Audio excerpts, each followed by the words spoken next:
Mga kapraps, dito tayo ngayon sa bayan ng San Antonio, Quezon. Bali may property po akong i-offer sa inyo ngayon. Isa itong piggery mga kapraps. Tapos marami siyang mga tanim na mga iba't ibang prutas. Yan, ito na mismo ang property mga kapraps. Ang kagandahan nito, tabing kalsada. Tapos po, mayroon na siyang ilat yung doon mapupunta yung mga dumi ng baboy mga kapraps. Ayan o. Tara, baybayin muna natin yung frontage na. Ang frontage nito ay mga nasa 50 meters. Estimated po 50 meters ang frontage. Itong binabaybay natin, ito yung pinaka frontage mga kapraps. Meron na itong building na ayon sa may-ari, kasya po yung 1,800 na baboy. Kaya yung mga naghahanap ngayon ng property na gustong bumili ng piggery dito po sa San Antonio, Quezon, ito napakaganda nito mga kapraps. Meron na itong bakod na barbed wire. Yan. Tapos itong direksyon na to, papunta na po ito sa town proper ng San Antonio. Nasa 11 minutes travel time lang mga kapraps, kasi inurasan ko ito simula doon sa bayan papasok dito sa loob. Meron ding mga tanim na mangga. Pansamantala dito muna tayo dadaan sa gate ng seller, kasi ang binibenta ng seller mga kapraps, tingnan mo to, ang binibenta ng seller mula po dito, ito yung pinakadulo. Pag ganun siya, pag ganito po ang ano niya, ang lupa mula doon sa pinanggalingan natin kanina. So ito yung barangay road mga kapraps yan. So pagpasok natin sa loob ng property, dito muna tayo dadaan.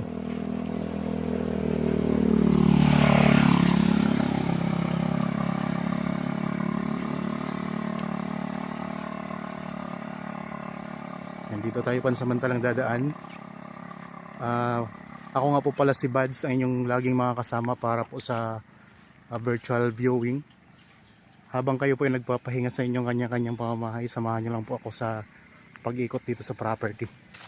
So itong dadaanan natin, hindi to kasama sa binenta mga kapraps, pero ito'y property ng seller nito.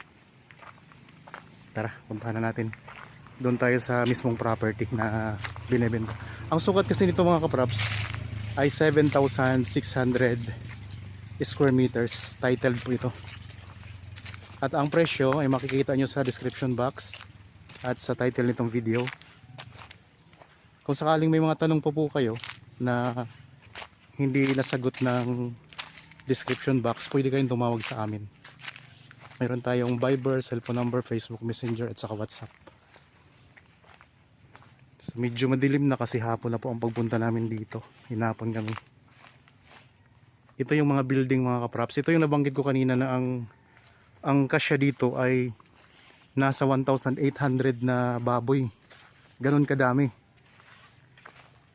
So wala na kayong problema sa pagpapagawa ng building kasi mayroon na siyang building. Daming mga tanim din.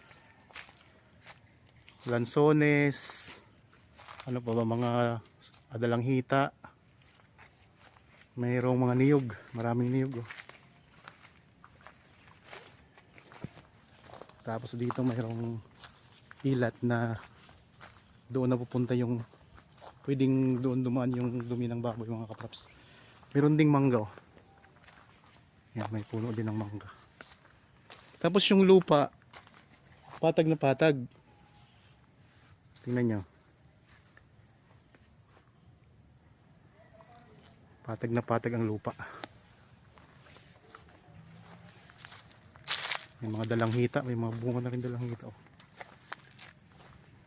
Ang San Antonio, Quezon mga kapraps, para sa hindi pa po nakakaalam, ito ay katabi ng bayan ng Chaong.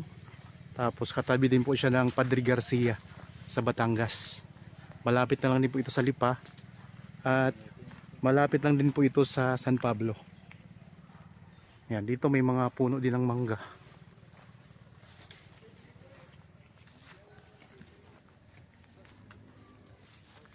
So, ilang building to? Isa, dalawa, tatlo, apat. So marami siyang building mga kaprops. Oh.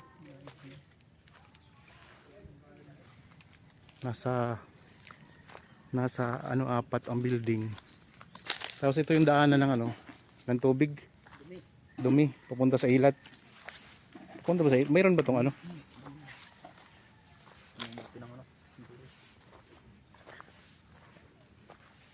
So ito may puno din na sintores, oh.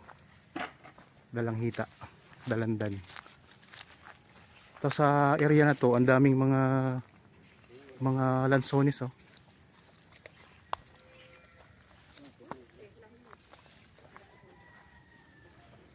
Yan, ito yung daanan mga kaprops ng dumi papunta doon sa ilat. Meron na itong ano, zoning permit. Meron na itong zoning permit mga kaprops. So i-renew na lang natin kung sakaling mabili nyo. Ipakita ko to sa inyo ano, yung mga prutas dito. Itong area na to, kasama pa to, Joms. Mga lansones, ibig sabihin kumikita na rin tong mga lansones. Ito pwede itong i-ano, po renovate na tong mga bubong nito. Medyo na ano na kasi. May mga sira ng bubong ano.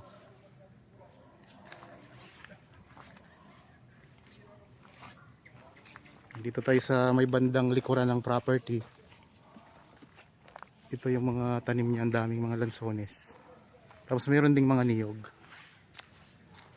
So lansones, niyog at saka dalanghita ang tanim. Patag ang lupa. Dito lang sa pababa doon sa ilat mga kaprops. Yun yung ano, medyo slope. Yun, hindi na yun, Joms, no? Kasama pa yan. Ang daming building pala nito. Ibig sabihin, ito lang part talaga ng piggery. Piggery lang talaga binibenta ng seller. Hindi sir, ito kasama to. Nandun pa ang bakod yan eh. Ayun, piggery at saka itong mga tanim, may mga tanim na lansones. Nandun pa ang ano nito eh, may bakod to.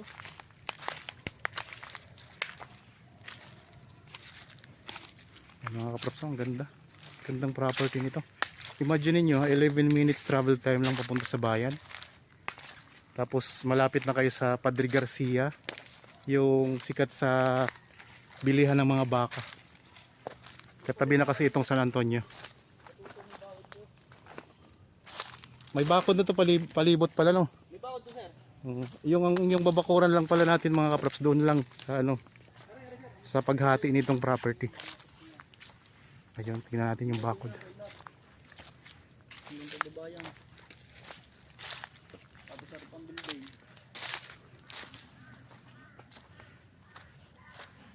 7,600 square meters ang buong sukat nito.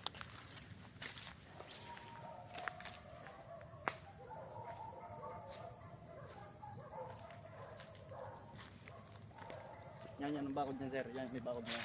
So, hanggang dito yung boundary mga kaprops. May balbon na. Ganda din ang property sa kabila, no? Ha? Ganda rin yung kabila. Yan, ito yung pinaka-boundary ng property. Ang bakod niya ay may poste na semento, tapos naka-barbed wire mga kaprops. Ayan. So papunta dyan doon sa ano, sa ilat. Yan, ikot ko lang ang camera, ha. Meron din palang tanim na suha, ano. Ito. No? Yung tinasara mo nun, kung may bakod na, may bakod din eh. Yung patuto ng doon, sabi na nakatapak.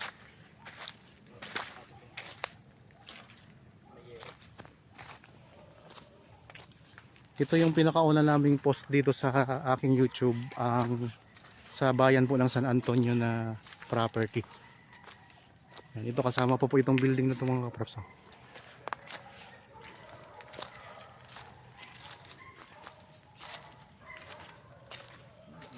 Talagang pigire ito mga kaprops, wala na kayong poproblemahin dito.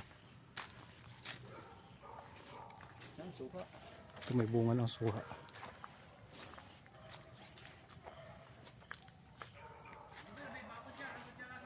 Tuwa, sinabi ko na. Tuwa, aray, sinabi ko. Maganda din daw yung katabi kasi yung katabi nga rin. Yung katabi.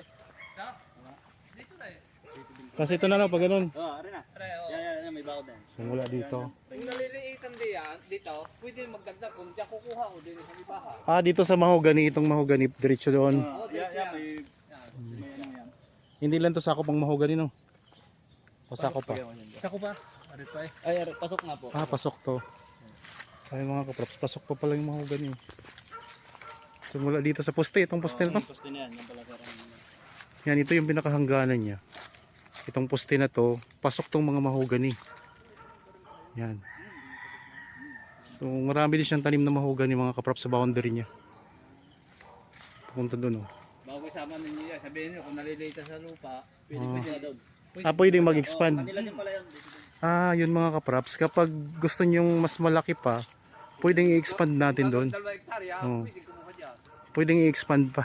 Expandable pala to. Ari din ang may-ari sir niyan. Isa may ari niya. Isa lang. Okay. So, Ayaw naman dyan, at gusto dito kasama ang bahay, dito isama mo. pwede dito. Oo. Depende pala kung alin ang magustuhan. Kung gusto ito, kaya lang, hindi papupulo naman. Oh. Kaya, dirito mo na lang yan. Babalik kami dito baka Martes, holiday. Yes, sir. Agahan na lang namin. Kasi, sa kanan natin punta yung I-chat ko si Joms. Joms, i-chat kita. Yan, ito yung boundary mga kaprops. Ito yung binabaybay natin ngayon. Ayun, ang daming mga building pa. So hindi lang pala apat. Ang binangit ko kasi kanina apat eh. So apat doon, 5, 6, 7, 8. Dami.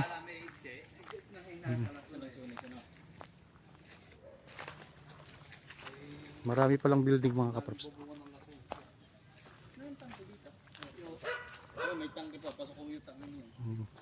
May tangke din ng tubig, no? Tapos ito, anong tawag dito? Itong building na to? Alay. Ligawan? Ay, di, yan pinapasok ang bulugan. O yung... Bulugan ng similya. Ah, dito, kinukuha na lang. Dito pinapasok daw yung bulugan. Kinukuha na lang si Milya. Itong area na to. Ayan, meron din siyang ano, kubo. May linya na dito ng kuryente at saka tubig. Yan ang tangke. Yan ang tangke. Yan, itong tangke ng tubig nila, oh. Yan mga kaprops. Tangke ng tubig. So medyo madilim na tayo. Oo, kaya lang nandiyan din sa tuwa na init eh. Ito may puno ng mangga. Pasok pa to. Pasok pa, no? Pasok pa para sir. So pasok pa ito. Hindi na. Yo, pasok. Arin niyog na rin para sir. Ito. Arin niyog na rin. Medyo haris yan eh. Arin niyog na rin sir. Ah, okay. So hindi na to pasok ang mangga mga kaprops. Ito, pero itong tangke kasama na to. Kasama pa to. Pasok ang tangke. Tapos yung mga mahogany doon na nadaanan natin kanina. Pasok pa rin po yun.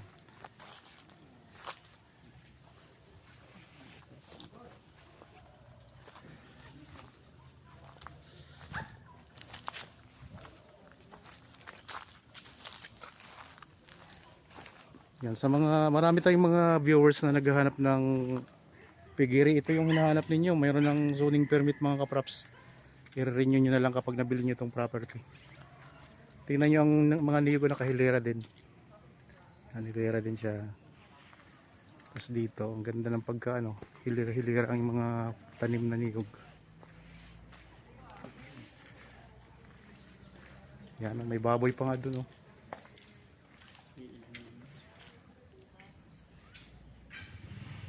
So talagang pigiri mga kaprops, wala ka nang iisipin pa. Maglagay ka na lang ng baboy, ayos na. May mga ilan lang na mga bubong na kailangan i-repair.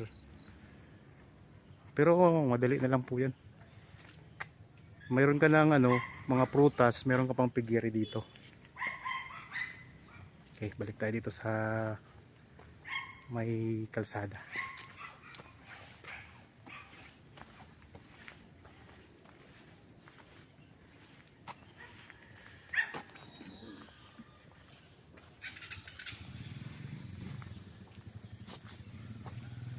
Ito. Kudig yan sir. Parang pasok pa gano'n sir. Hindi na na. Hindi na. Hindi na po. Hindi na pasok sir. Hindi napasok ang bodega.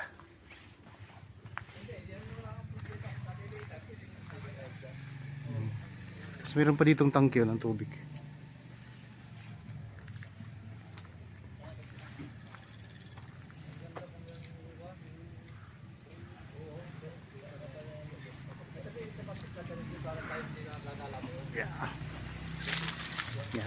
Ituro ko lang ulit yung kalsada mga kapraps, tapos yung boundary niya.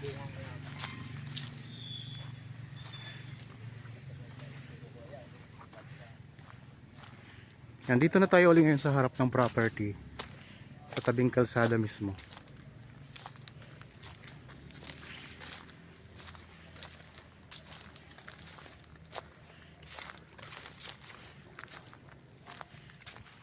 Yan, ito na yung kalsada mga kapraps. So galing tayo dyan kanina sa simula ng video. Yan, so papunta na po yun ang bayan ng San Antonio, sa town proper. Ang ganda, tabing kalsada lang po. Pasok na pasok yung sasakyan dito sa loob ng property. May mga bakod na. Ang area na lang dito ang babakuran nyo. Itong isang side na lang po dito, diretso doon. Ito kasi yung humiwalay doon sa isang property ng seller nito.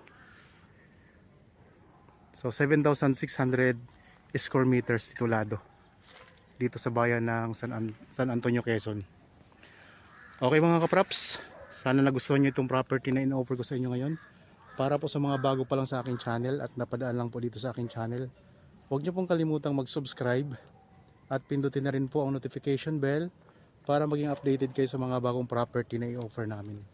Maraming salamat po, lagi tayong mag-iingat at God bless po sa ating lahat mga kapraps.